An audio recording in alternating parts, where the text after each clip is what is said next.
Supreme court का अहम फैसला, धर्म परिवर्तन के साथ खत्म हो जाएगा SC/ST का दर्जा। देश की सर्वोच्च अदालत ने 24 मार्च को एक ऐतिहासिक फैसला सुनाया। देश में अब हिंदू, सिख, बौद्ध के अलावा कोई भी शख्स अगर मुस्लिम धर्म अपनाता है तो उसका SC का दर्जा खत्म हो जाएगा। सुप्रीम कोर्ट ने कहा है कि व्यक्ति को ऐसे जाति या जनजाति का सदस्य होना चाहिए जिसे संविधान के तहत अधिसूचित या मान्यता प्राप्त किया गया हो। सुप्रीम कोर्ट ने कहा, मुस्लिम और ईसाई हिंदू धर्म अपनाने पर शख्स अनुसूचित जाति का सदस्य नहीं माना जाएगा। कोर्ट ने 1950 के आदेश धारा 3 के तहत लगाए गए एक प्रतिबंध का भी हवाला दिया। धारा 3 में बताए गए धर्मों के अलावा किसी भी दूसरे धर्म में परिवर्तन होने पर जन्म चाहे किसी भी परिवार में हो, अनुसूचित जाति का दर्जा समाप्त हो जाएगा। 1950 के राष्ट्रपति के आदेश में कहा गया है, हिंदू, सिख व बौद्ध धर्म के दलितों को ही अनुसूचित जाति।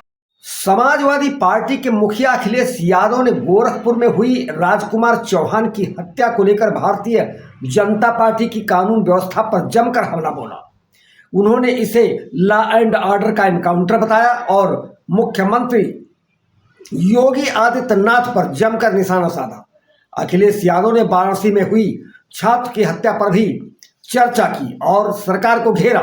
उन्होंने कहा, अगर सरकार ने आपराधिक गतिविधियों में संलिप्त लोगों को बचाने का प्रयास किया तो हम राज्यसभा में उन्हें नंगा कर देंगे।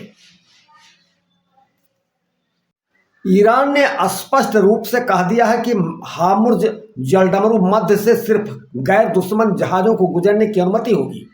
जो जहाज़ ईरान के दुश्मन नहीं है, ईरान के खिलाफ किसी भी आक्रामक कार्यवाही में शामिल नहीं है, उनका समर्थन भी नहीं करते, वे ईरान के सुरक्षा नियमों का पूरी तरह पालन करें और ईरानी अधिकारियों से समन्वय स्थापित करके हार्मुज जलडमरू मध्य से सुरक्षित रूप से निकल सकते हैं। जलडमरू मध्य से गुजरने वाले सभी गैर दुश्मन जहाज़ों को ईरानी अधिकारियों से इजाज़त लेनी होगी।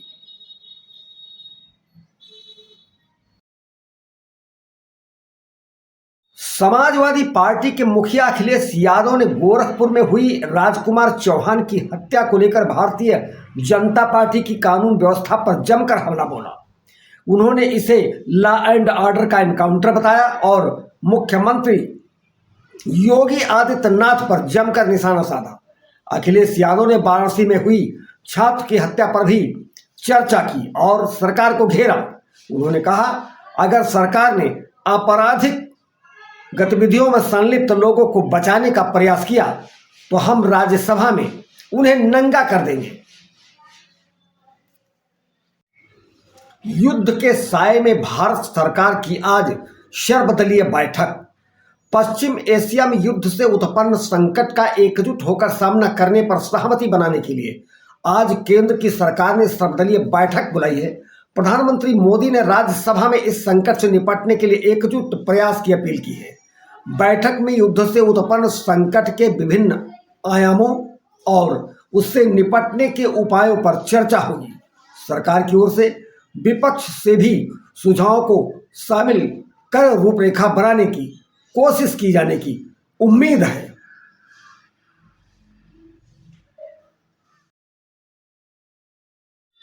सरहद पार भारत की तीसरी आंख तैनात। भारत लगातार अपनी सुरक्षा को आधुनिक युग के रूप चुनौतियों से निपटने के लिए अनेक कदम उठा रहा है। भारतीय सेना ने चीन और पाकिस्तान LOC पर लगी सीमाओं पर निगरानी और सुरक्षा को मजबूत बनाने के लिए 30,000 नए ड्रोनों को अपने बेड़े में शामिल करने की योजना बना ली है।